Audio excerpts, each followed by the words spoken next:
कांद्याला कवडीमोल भाव. संतप्त शेतकऱ्याने मुख्यमंत्र्यांना पाठवला ₹1. कांद्याला मिळालेल्या कवडीमोल भावामुळे बळीराजा अक्षरशः हवालदिल झाल्याचं चित्र पैठण तालुक्यात पाहायला मिळत आहे.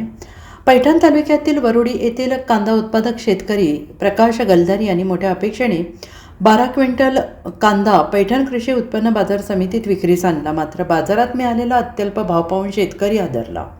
कांदा विक्रीनंतर हमाली, तोलाई, वाहन भाडे, गोणी खर्च आणि इतर कपातींमध्ये संपूर्ण रक्कम संपली. उलट बाजार समितीला ₹1 भरावा लागल्याचा धक्कादायक प्रकार समोर आला. या घटनेनंतर संतप्त झालेल्या शेतकरी पुत्र सुधाकर रामकिसन सुलतानी यांनी मुख्यमंत्री यांना प्रतिकात्मक स्वरूपात एक कांदा आणि ₹1 पार्सल करून सरकारचे लक्ष वेधण्याचा प्रयत्न केला.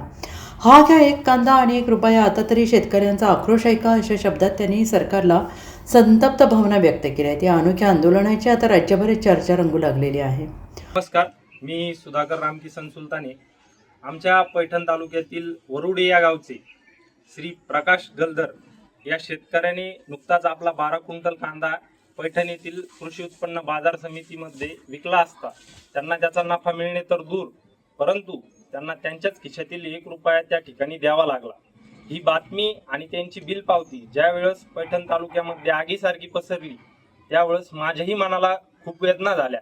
एक शेतकरी पुत्र या नात्याने मी या घटनेची माहिती माननीय मुख्यमंत्री देवेंद्रजी फडणवीस यांच्यापर्यंत पोहोचवण्याचा निर्णय घेतला व या छत्रपती शिवाजी महाराजांच्या राज्यामध्ये बळीराजाची पिळवणूक कशा पद्धतीने होते याचं वर्णन मी त्या ठिकाणी त्या पत्रामध्ये केलं आणि सोबतच निषेध म्हणून ₹1 आणि एक कांदाही त्या ठिकाणी माननीय मुख्यमंत्री देवेंद्रजी फडणवीस यांना मी पाठवलेला आहे.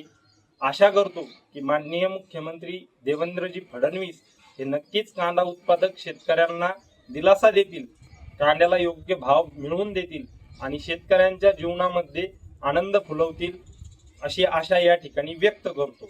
धन्यवाद. Bureau report, SPN Marathi, Chhatrapati Sambhajinagar.